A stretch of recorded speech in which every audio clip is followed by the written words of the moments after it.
Thank you. Thank you all. You know, people talk about my job being nerve-wracking. There is nothing as nerve-wracking as that much applause before you speak. You should know, Ryan, thank you for the kind introduction, too. I was on this trip and I heard about this little dust-up about the advertisement for this dinner, and it said they wouldn't let it post because of the offensive material. And I'm like, is that me? But I also know, boy, with no advertisement in this crowd, you'd have needed a much bigger room. So it is wonderful. It is great to be with a group of people that care about America so deeply. Thank you for having me here tonight. I want to thank the Claremont Institute as well. As you said, I just got back on a trip where I'd gone to Finland to talk about America's interest in the Arctic. I made a little detour to Iraq and then back to London. Makes Southern California weather feel pretty good. You should also know, you talked about this is home. I grew up at basically Harbor and McFadden. My father still lives in that house. I was there today. It was really something. He's lived in that house since 1961, and today they had the whole little street blocked off with California Highway Patrol and the security team, and the neighbors are all coming out like, I know that kid. You know?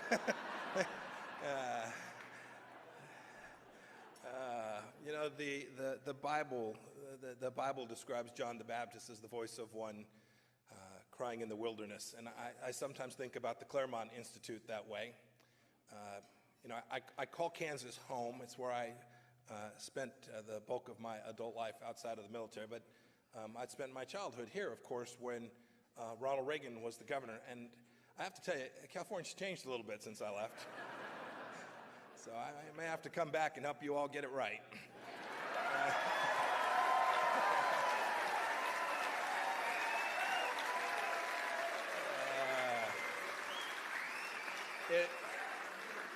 It's so important that you all know, all the people who make Claremont tick, Ryan and the team and all of those of you who contribute, your work goes way past California.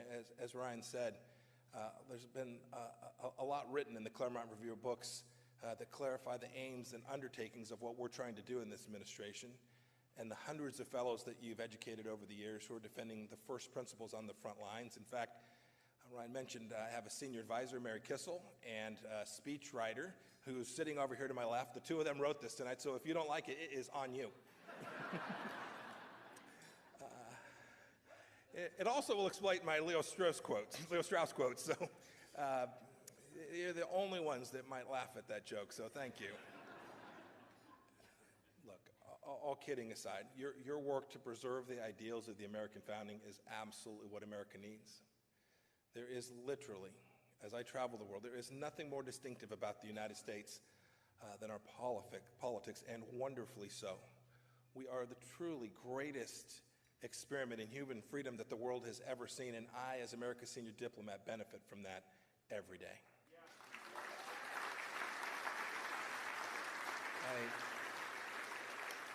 I want to do a little bit of a history, because the foreign policy of the early republic reflected the attitude of a free nation, which has thrown off an imperial power, which frankly I just left.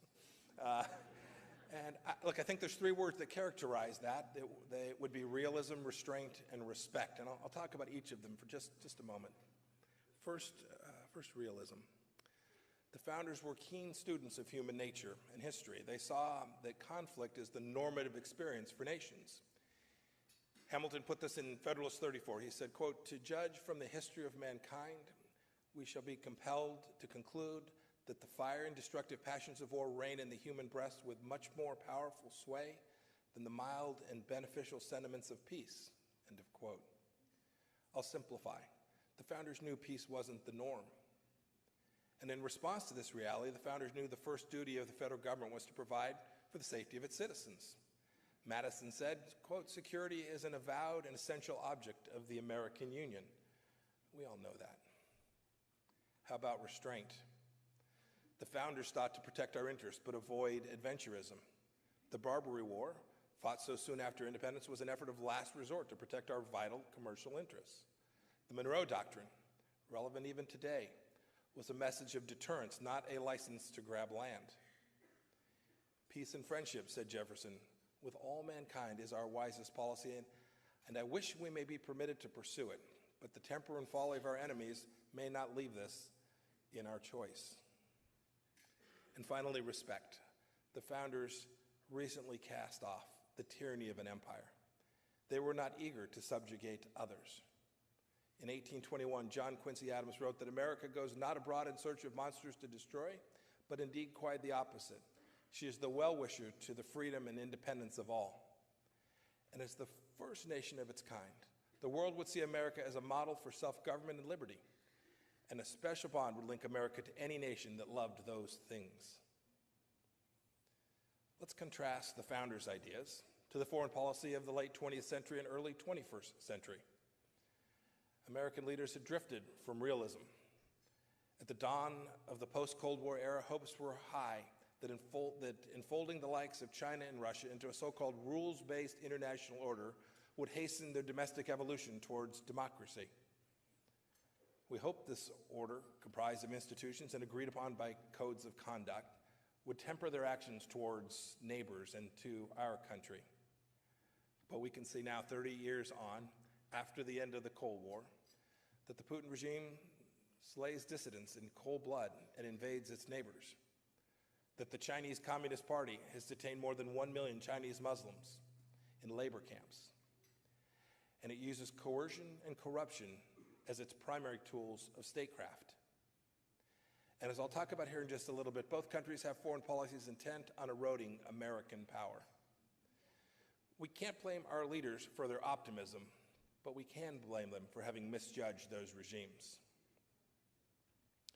America, too, had become unrestrained, untethered from common sense.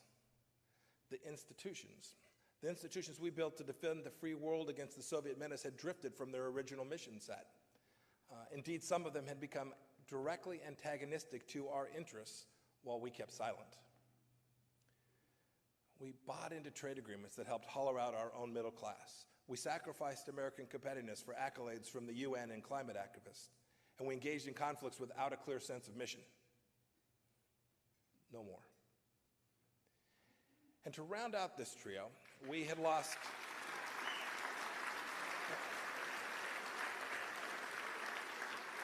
And to round out this trio, we had lost sight of respect, not for other nations, but for our own people and for our ideals. We cozied up to Cuba. We struck a terrible agreement with the Islamic Republic of Iran that put the regime's campaigns of terrorism and proxy wars on steroids. And many of our leaders were more eager to delight the Davos crowd than champion the principles that have made us the greatest nation that civilization has ever known.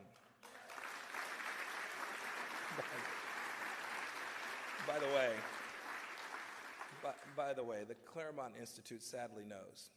I could also name a certain tech company that we spoke about earlier that's forgotten our first principles too.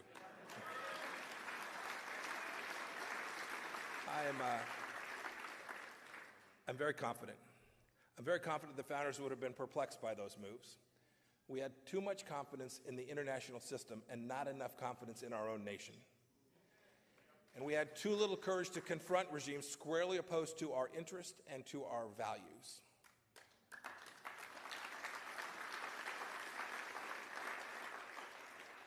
But I bring you good news. One man said enough. And in 2016, you all sent him to the White House.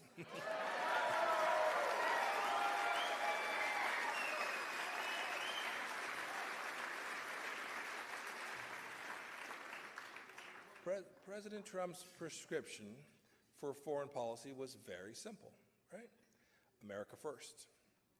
Now that's been mocked a bit. The media has spun this phrase as a dog whistle for racists and xenophobes.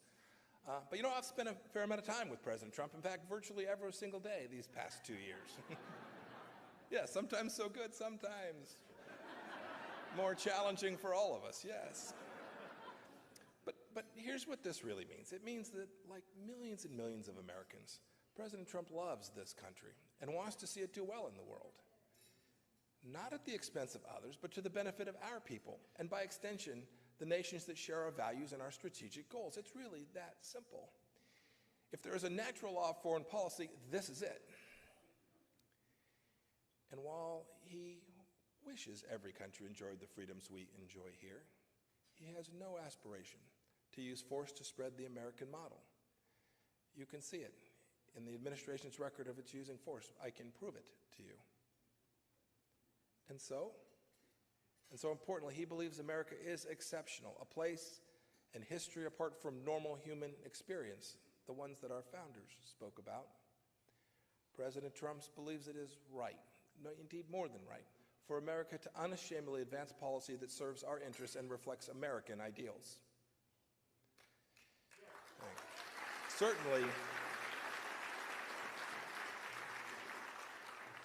Certainly, our course of action in this administration reflects a gut level for love of country. But taking the pursuit of America's interests up a notch is not just honorable, it's urgent in this new era of great power competition.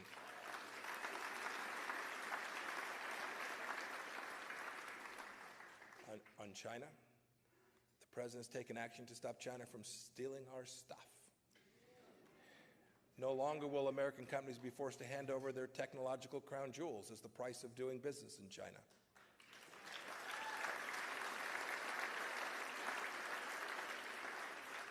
When a deal doesn't work for the United States, no deal shall be done.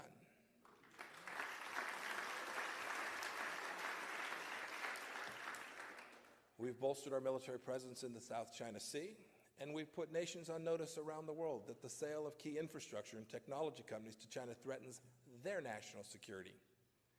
And we've strengthened the group, the entity that screens Chinese and other foreign investments here in the United States.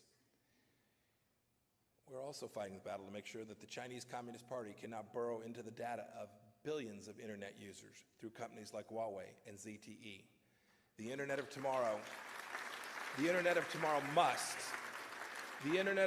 must have buried within it Western values and must not belong to China.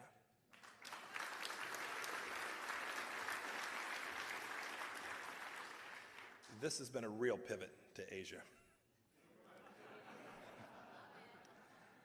So look, how else are we putting America first? As I gave a speech in Brussels, I didn't get any of this applause.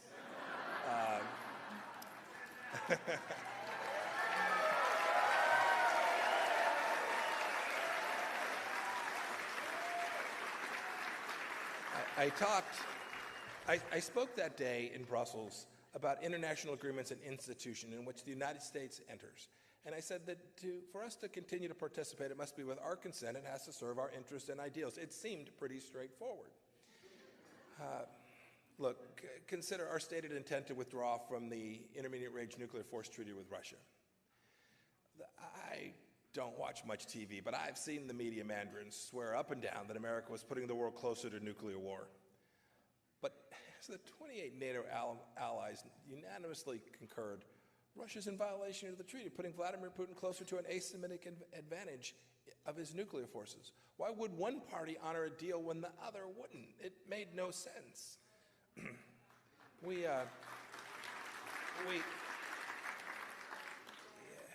chose to abrogate the treaty, but not abrogate defending the American people.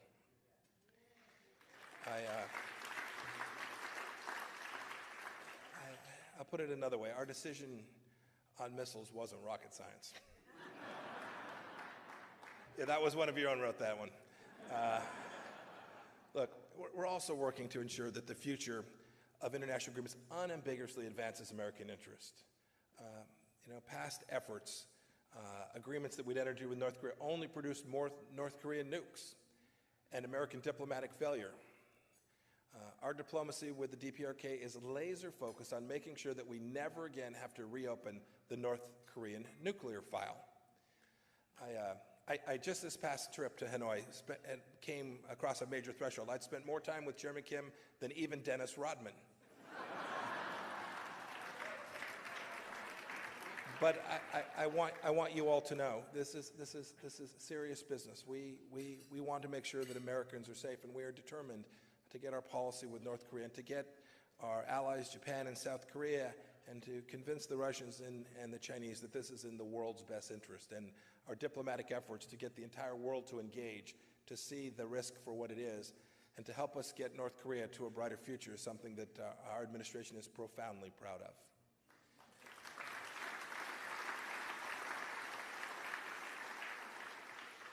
And finally, putting America first means proudly associating with nations that share our principles and are willing to defend them. It's true. We had some earlier comments from Washington's farewell address. He warned against permanent alliances. But that same speech praised connections with nations based on policy, humanity, and interest. We've reaffirmed America's historic alliance with the only free nation in the Middle East, Israel.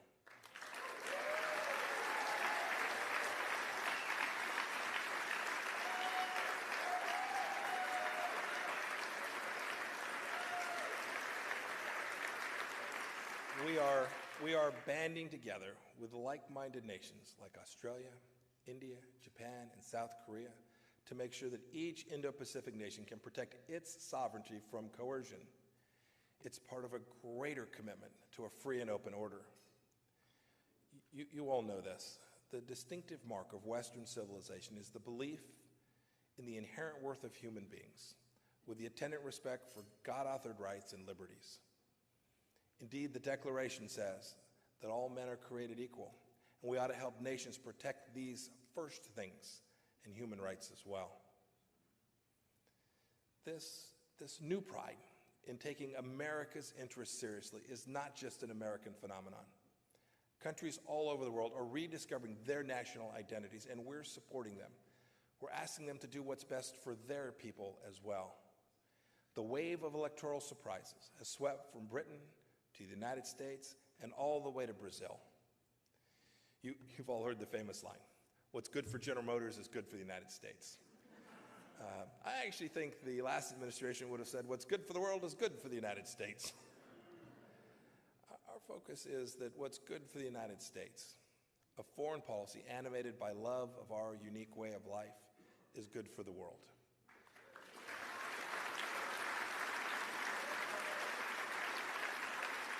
And as I wrap out, I want to talk about why that is. First, countries who share our same principles find new avenues for collaboration with us. I mentioned before, I returned from an Arctic Council ministerial, a bunch of foreign ministers from 8 countries whose nations touch the Arctics. I made it clear that America is now sharpening its focus in an area of increasing strategic importance. We want to cooperate with like-minded democracies who share our vision of the Arctic and guard against those who don't, nations like China and Russia. My task as America's most senior diplomat of building alliances is hard work, but they're essential for securing the rights the founders sought to protect. Second, love of one's country forces leaders to better honor the will of their own people. President Trump does that every day.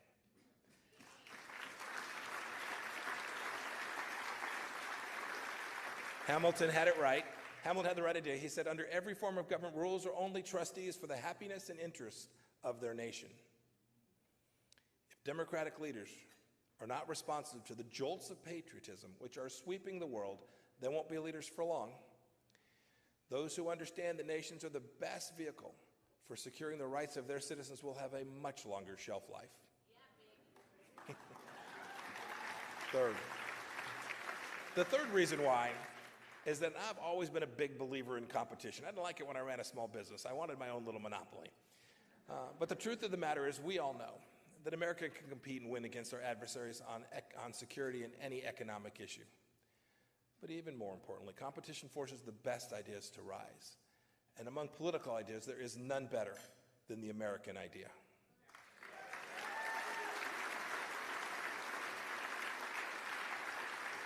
I have the enormous privilege to serve as America's most senior diplomat. And what I want the world to see, the unsurpassed attractiveness of the American experience, is something I market every day. I want other nations to take this same path. Our first president desired the same thing. He used words like this. He said, quote, the applause, the affection, and the adoption of every nation which is yet a stranger to it. Look, what I've just outlined here is a foreign policy that returns America to old truths. We talk about this inside the State Department all the time. Let's speak about real facts and real truth. It's something I know that this institute, the Claremont Institute, has a deep appreciation for. President Trump has helped put the world back on track to a nation-first trajectory. And I'm confident that this reawakening will last well beyond his presidency. As just one example, you should see, look how both parties now are on guard against the threat that China presents to America, maybe except Joe Biden.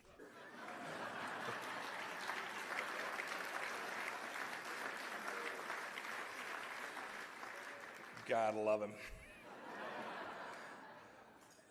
Winston Churchill, a name very dear to this organization, said, "America is like a giant boiler. Light a fire under it, and there's no limit to the amount of heat it can generate." A fire was truly lit back in 2016. Bathed in its light, we've embarked on a foreign policy that takes seriously the founders' ideas of individual liberty and constitutional government. And because of it, American exceptionalism and the American founding will remain alive and well in the 21st century. Thank you, God bless you, and may God bless these United States of America.